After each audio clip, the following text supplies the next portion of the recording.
ديفيد دانكلي واحد من أهم الفيديو جورناليست بالعالم. إجا من لندن ليعمل ترينينج للنهار تي في تيم. استفدنا كتير من خبرته شغله ومعلوماته، وحبينا نعمل معه انترفيو 101 قبل ما يفل. My name is David Dunkley Jimmer. I'm a senior lecturer at a university in London, and also a video journalism trainer.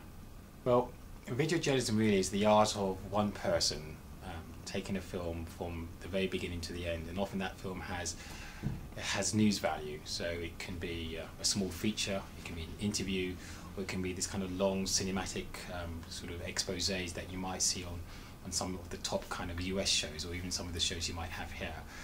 And the idea really is that you have one person who is often quite a good writer, and even has very good visual skills, and is able to take an issue and turn it into a really visual, stunning piece of work with a very, very strong narrative.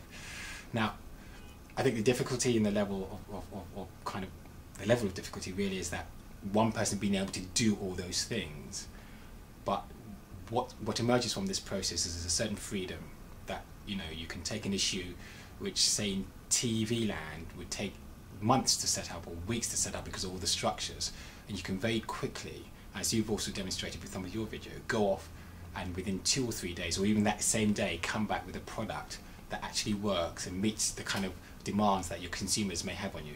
Can you please tell me what's the difference between video journalism and TV or filmmaking? Well, I don't think there are any limitations in terms of the themes or the subject matters that you choose. There were perhaps disadvantages to being on your own, perhaps when you're, say, in a riot or in a place where it's fairly dangerous, because you need sort of camaraderie, you need a companion to be with you. But apart from that, when it comes to issues, I don't think there are any disadvantages at all. I think the advantages are that you are quick, you're nimble, you're able to often experiment on some of the issues that TV would find very difficult to do because of the inherent cost value, and you can change therefore very quickly from what might be an experiment into something that works, but keep on experimenting with it. And in a sense, really, that is what VJ is.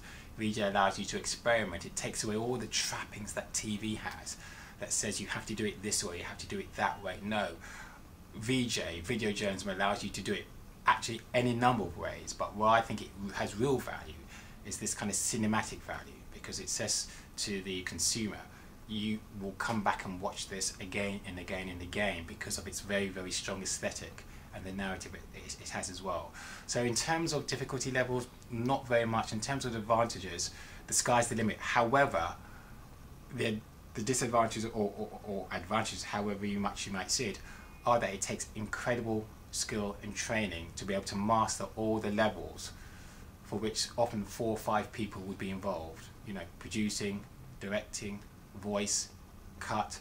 People sometimes argue that that's too much power in one person's hand, and actually they do need someone to overlook the work they're doing, and that's not the case really. Yes, you often need a companion to look at your work, but I think if you're skilled enough, you can overcome some of these areas.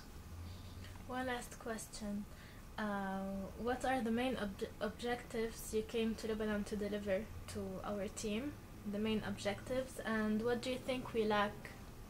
I would argue that I didn't come over here with objectives, so that would probably put me as some kind of troubleshooter. No, I think I really came over here just to basically have a look, to actually share ideas, and I think that's what we've been doing really. It's actually been incredibly resourceful, and I've enjoyed it immensely.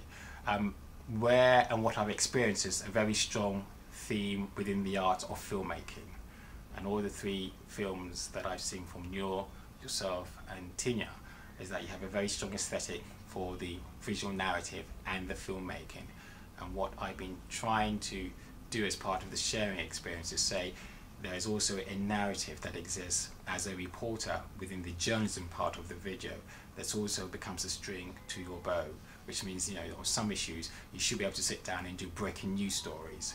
You should be able to sort of take an issue and report on it the same way that a reporter would do, but it being issue-led rather than it being personality-led. In other words, that's another major difference often between TV and video journalism, that often in TV the reporter becomes the sort of star when the issue is often much bigger.